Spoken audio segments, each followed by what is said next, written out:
Bonsoir à toutes et à tous, très heureuse de vous retrouver pour la dernière édition de Métro News pour la semaine.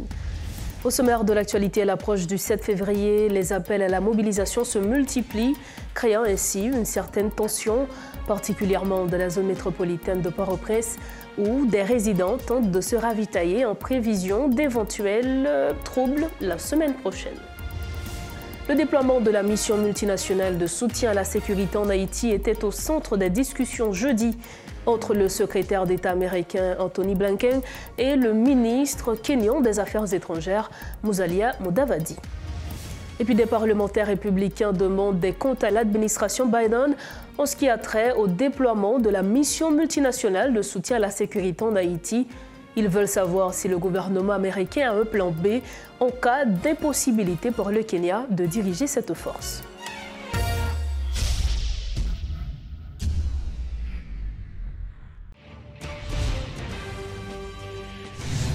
Dorcha, bonsoir à tous, bienvenue au développement de ce journal.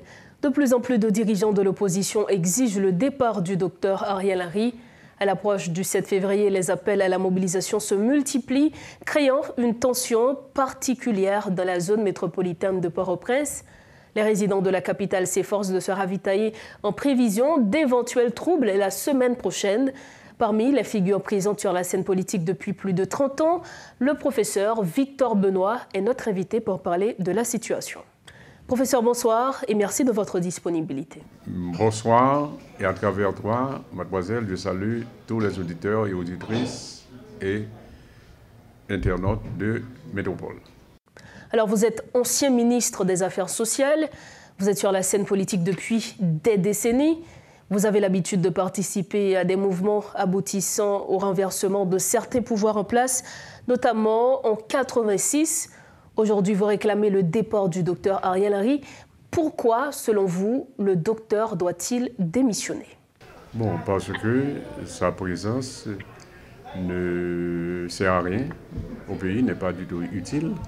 Au contraire, depuis qu'il a pris le pouvoir, ça fait environ une trentaine de mois, eh bien, la crise n'a fait qu'augmenter. Et tout d'abord, au niveau criminel, nous pouvons dire que la sécurité a augmenté. Il y a beaucoup plus de poches de bandits à travers le pays. Et quand M. Ariel est arrivé au pouvoir, il n'y avait que Marty San, qui était un objet de préoccupation pour la population. Mais maintenant, la zone métropolitaine est vraiment quadrillée, n'est-ce pas, de groupes de bandits. Et les provinces sont à tête, mais particulièrement la zone de Bonacabri.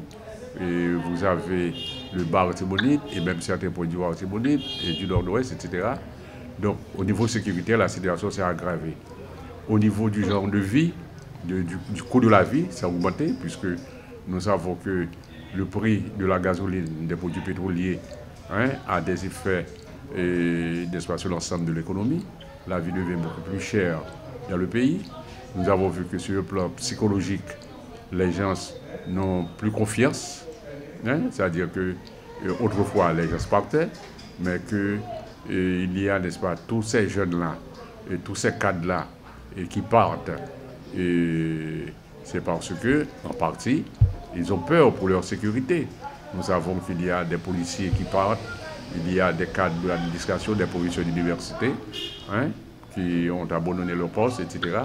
Donc, il n'y a pas un paramètre qui soit positif. Et aujourd'hui, avec toute l'expérience que vous avez, professeur, croyez-vous que ce mouvement pourra aboutir à de meilleurs résultats pour la stabilité du pays? Bon, et tout d'abord, avant tout, je suis un patriote, parce que je pense que sur cette question-là, on doit avoir une position patriotique. Il s'agit de savoir si, avec la gouvernance actuelle, le pays s'enfonce ou pas. Moi-même, je suis de ceux qui pensent que le pays s'enfonce vers l'abîme. Et notre existence en tant que nation, en tant que pays, en tant que territoire est menacée. C'est de ça qu'il est question. Donc il faut faire un choix. Ou bien la survie d'Haïti, ou bien la dégringolade pour la disparition, n'est-ce pas, d'Haïti. Donc moi-même, je pense que si on donne au pays la chance d'avoir une autre gouvernance, et que ce soit une gouvernance, disons, qui soit l'issue de compromis entre les forces politiques du pays, à ce moment-là, je pense qu'il y a possibilité de s'en sortir. Par exemple, il y a le choix fait par le gouvernement de s'en remettre à l'international pour la sécurité. Or, depuis 2 ans, ça n'a rien donné. Or, je suis de ceux qui pensent que si on mettait ensemble ce que nous avons comme soldats au niveau des forces armées, et ce qu'il y a également de positif au niveau de la police, et avec l'appui de la population, je pense qu'on pourrait, sinon résoudre totalement le problème du banditisme, mais au moins bloquer sa progression à travers le pays. Quand on sait que hier, j'ai appris que les bandits se sont arrogés le droit même d'aller sur la mer pour enlever des citoyens au nombre de 80 qui devaient se rendre dans la Grand'Anse. Ils ont détourné un bateau avec des citoyens et citoyennes, des petites gens. Ça, j'estime que ça devient inadmissible, insupportable. Vous réclamez le départ du docteur Ariel Henry. Est-ce qu'il y a au niveau de l'opposition un plan pour assurer la gouvernance du pays après le départ du docteur Ariel Henry? Pour finir, professeur. Non, je ne peux pas parler au nom de toute l'opposition.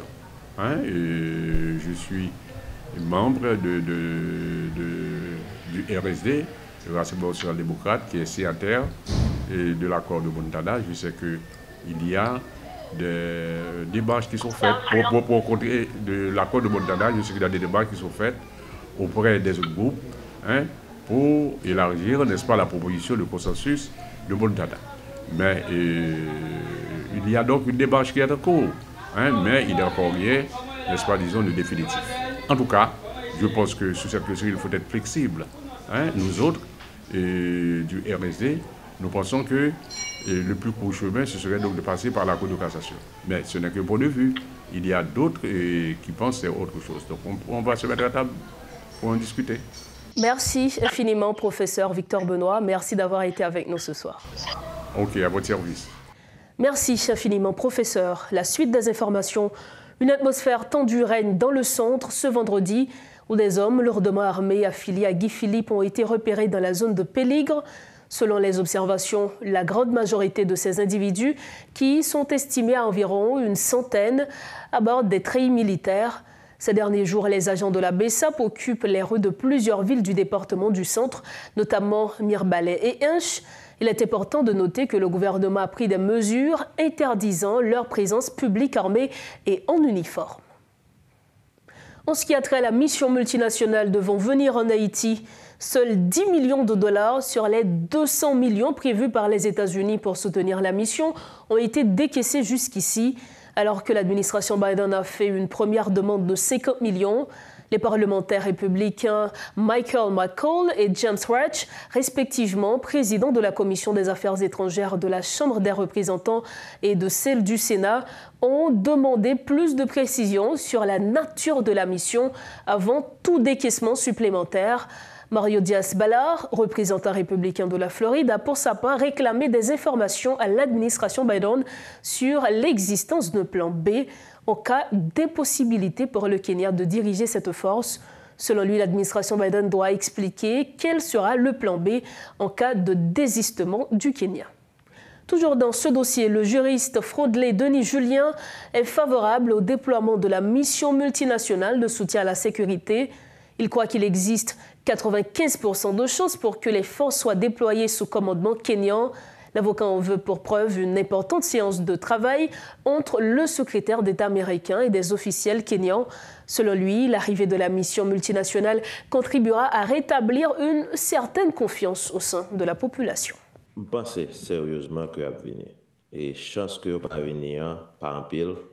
Et sous ta main, son échelle de 1 à 100 qui côté, je pense que son bail qui jusqu'à 95% que yo pral venir et venir participer dans aider redresser situation de sécurité en Haïti. Étant pour dire expérience moi tout, moi je le client qui sont à Haïti en pile monde qui gagne une certaine stabilité en Haïti à quitter le pays parce que l'insécurité c'est le premier problème que nous gagne. Maintenant, qui ça Kenya a venu faire? Et normalement, nous connaissons que yo supposé venir aider nous dans quoi gang dans résoudre le problème d'insécurité. Je ne vais pas camper là pour me dire que si Kenya a venu problème n'a pas le résoudre pas aucun d'autre là-dedans. Non, ce n'est pas ma position. Ma position PAM, c'est que le pays n'est pas capable encore, nous prêts pour nous essayer et prendre chance avec Kenya pour nous voir qui résultat que y a. Maintenant, on commence à parler de ça et il y a des gens qui opposaient le discours faussement patriotique, qui disent comme ça que nous parlons une force étrangère venir sur le pays. Et les gens, généralement, Wendell, ils ont recruté de trois côtés. Premièrement, il y a des gens qui de bonne foi, qui pensent qu'en tant que patriote, ils n'ont pas qu'à cautionner la présence de force étrangère sur le pays. Mais pour moi, ça, c'est un patriotisme masochiste. OK.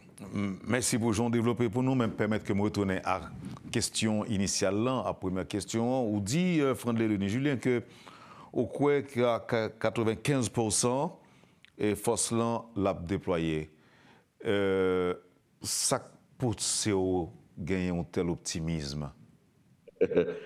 Et Wedel, hier, le secrétaire d'État américain Anthony Blinken, monsieur rencontré des responsables kenyans au plus haut niveau et gagné actuellement lutte aux États-Unis dans le Congrès à côté républicain à des problèmes pour que débloquer l'argent Kenya. Les États-Unis sont pays côté que le temps des officiels est tellement important, pas qu'un secrétaire d'État qui n'a pas perdu du temps dans la rencontre s'il va connaître que il a pas le fait. Pas aucun monde dans le Congrès qui n'a pas perdu du temps dans la rencontre sur un pays dans discussion sur un pays étranger qui est Haïti sur l'argent appropriation de fonds si on pas connaît que il a pas le fait. Ensuite et si tu me permets, si mon petit doigt me dit que cela va se faire. Votre petit doigt vous le dit. Absolument, pas c'est ça. Sérieusement, je pense que chance de déploiement de force kenyane sont de 95%. Évidemment, au monde cap côté là, on va dire que mais la justice et kenyane intervenue li empêcher, li dit que li empêcher ça. Mais Gombaga, c'est que il y a des précédents au Kenya à côté que ça fait déjà et que la justice n'a pas de parler de eux.